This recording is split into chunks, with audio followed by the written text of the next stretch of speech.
Welcome back to another action-packed edition of NC Sports Weekly News. In the lineup, Freestylers rule in Sylt as Quita Offringa and José Gollito Estredo both claim yet another PWA World Title. Nautical Channel is backstage with Lucia Metzbauer. 0 hour is fast approaching for the Volvo Ocean Race, Alicante import regattas, and a dockside analysis with Senior Correspondent Sebastien Destremau. The Alinghi Team, captained by Morgan Larson, wins Act 7 in Nice and pulls away on the Extreme Sailing Series leaderboard.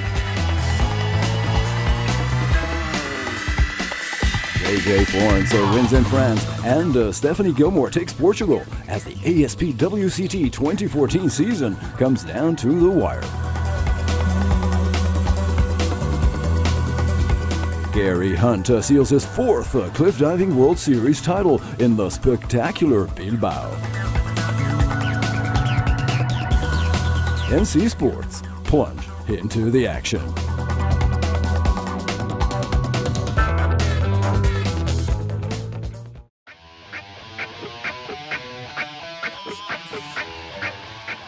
José Gollito Estredo and Quita Offringa celebrated their respective Freestyle World Championship titles as the PWA made its classic stopover last week at the Windsurf World Cup in Sylt. This was truly an incredible feat for both athletes, since these 2014 victories added up to a 6th world title for the Venezuelan and a 7th one for the Aruban.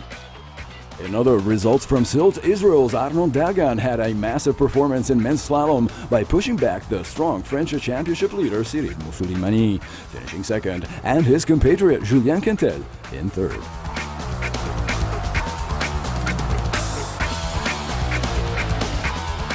This PWA Super Grand Slam in Germany's North Sea is an iconic event for the circuit before the final legs of the season in Maui and New Caledonia this November. Sylt is where it all began back in the 1970s when a young American called Robbie Nash first came to town with a sail stuck to a surfboard. The rest is windsurfing history.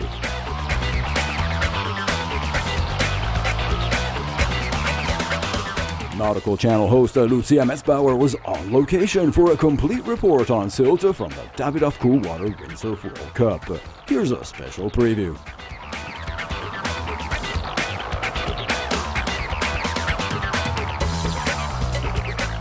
Hi NC Sports fans, we are here backstage with Klaus Vogert and want to invite you to watch Sylt, Queen of the North Sea, starting on the 24th of November at 9 p.m.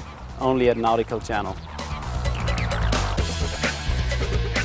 A half-an-hour special on nautical sports on this very unique island in the North Sea, including a PWA stopover. Learn more about professional windsurfing through his eyes and meet other locals who show us their favorite spots for nautical sports here in Sylt.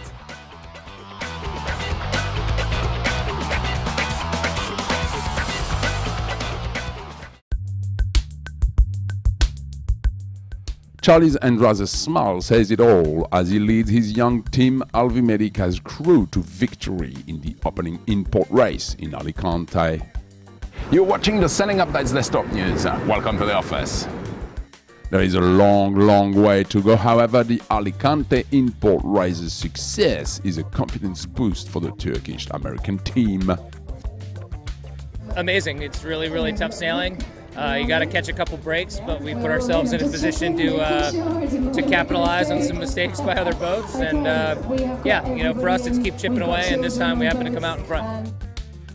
You can hardly beat such a fantastic sailing show held under bright blue skies and 14 knots of wind in front of thousands of fans.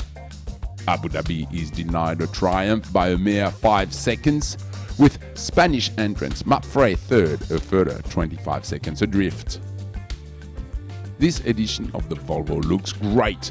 The event's boss Knut Forstad is worthy of his crown for changing to one design and for separating the port race fluff from the clarity of being the fully crewed round the World Ocean Race. The boat is now secondary, and that's what's so exciting about this Volvo. It focuses the entire story on remarkable people and their remarkable skills in a remarkable race. One of the most regarded sailing journalists, Digby Fox, is sticking his neck out with his Volvo form guide.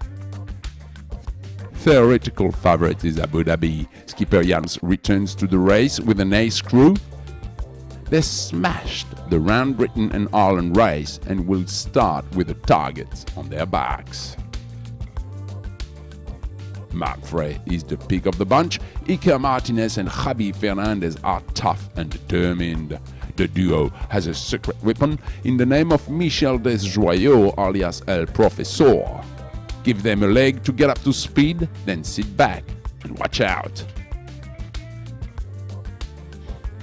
Vesta, skipped by Chris Nicholson, is in for his 5th Volvo Ocean Race. Scratch crew, the best sponsor. These guys have zero pressure and will probably be very dangerous. The leg one from Alicante to Cape Town in South Africa begins Saturday, October 11.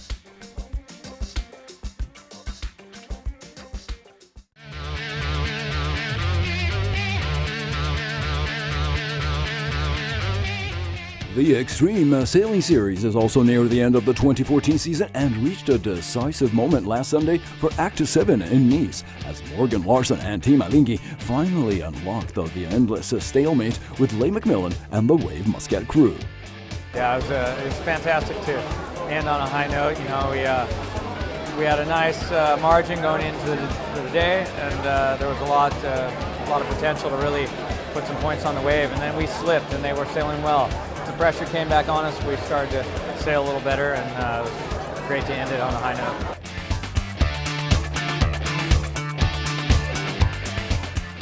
You know, they like that pressure. They like the challenge, and when it's a game of trying to cover other boats and think about other boats, you know, that's really not our thing. When it's about just going out and trying to win the race, that's where we do our best. An incoming thunderstorm mixed up wind conditions on the racecourse for the last day, and with 6 wins including the double-point final and several more podium placements, Larson faced off with altogether different rivals in the 29 regattas held here in the south of France.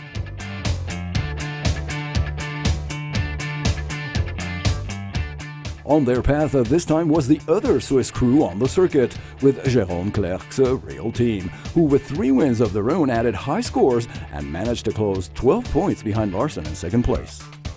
Ben Ainsley's Bar Team showed once again that they're quickly picking up on this fast-paced stadium racing format, with another third-place finish for the year. Winning 5 races but also paying dearly for some dismal placements, the British team and challenger to the next America's Cup 35 still struggled with consistency, but proved that it's clearly reaching the end of the learning curve.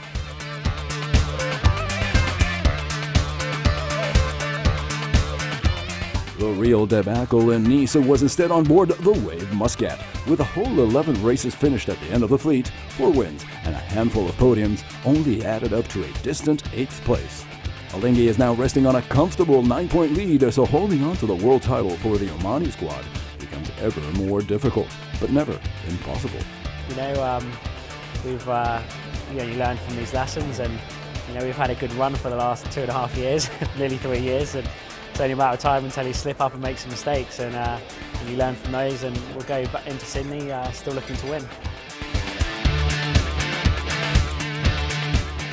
Stay tuned for complete coverage of the final Act 8 of this extraordinary 2014 Extreme Sailing Series in Sydney, Australia, coming up in mid-December. Be there with NC Sports.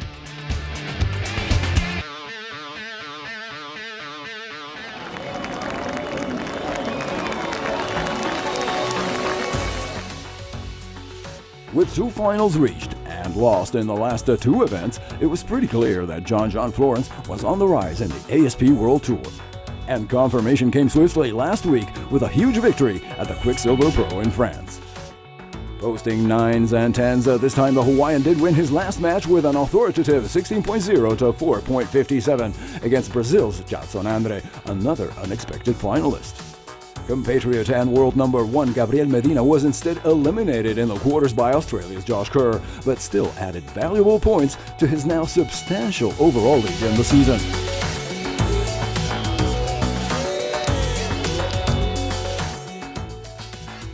Current world number 2, Kelly Slater, also made it up to the quarters on the massive 3-meter waves at Hossegor Beach, only to be defeated by South Africa's Jordy Smith in Heat 4. Unable to shorten the gap, the American legend did manage to stay within reach of Medina here, and a historic 12th world title is still well within his reach. While France instead spelled a disaster for both Aussies Joel Parkinson and Mick Fanning, respectively 2012 and 2013 world champions, who both lost key points to stay on track for this year's ASP title.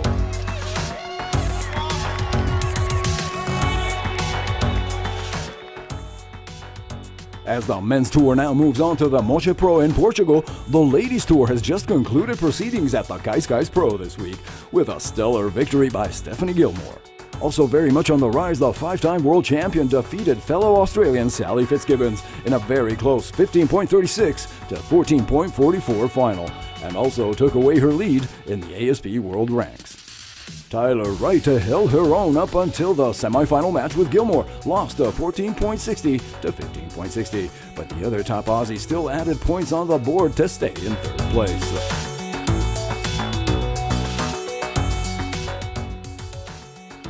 2013 champion Carissa Moore instead saw her world title hopes dashed at this Cascais Pro with an 11-10 to 11-66 defeat in the All-Hawaiian quarterfinal against Manya Manuel.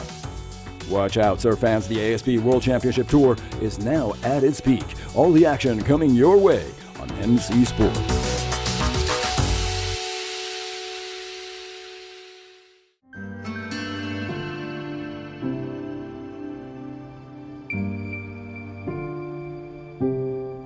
With the 27-meter platform strategically placed on Bilbao's Rio del Nervión and the spectacular Guggenheim Museum serving as backdrop, over 50,000 fans cheered on for the penultimate event of the breathtaking cliff diving World Series.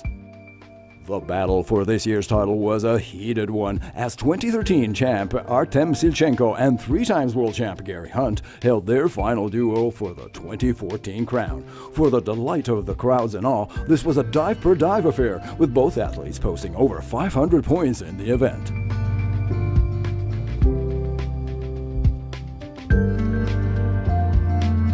On a splendid season, the Briton came to the Basque City on a substantial overall lead, and with the math on his side, Hunt didn't falter, posting a 5:01.80. Recovering from a nasty shoulder injury, the Russian prodigy knew he needed to win here, and Silchenko delivered, tallying 522.40 points, even if that, however, still wouldn't be enough for the world title. A big day in Bilbao also for Poland's new rising star, Chris Kolanus, with the rookie closing with a remarkable overall score of 460 to capture third place honors.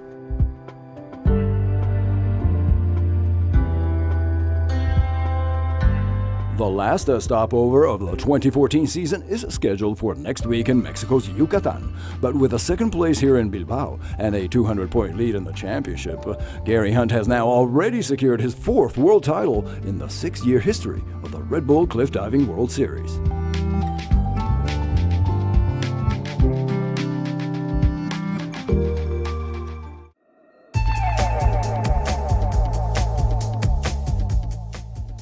More NC Sports coming your way with a very special edition of Top Story. Meet solo sailor Giancarlo Pedote. He has won it all and is now world number 1 on the Mini 650s for the 2nd year in a row.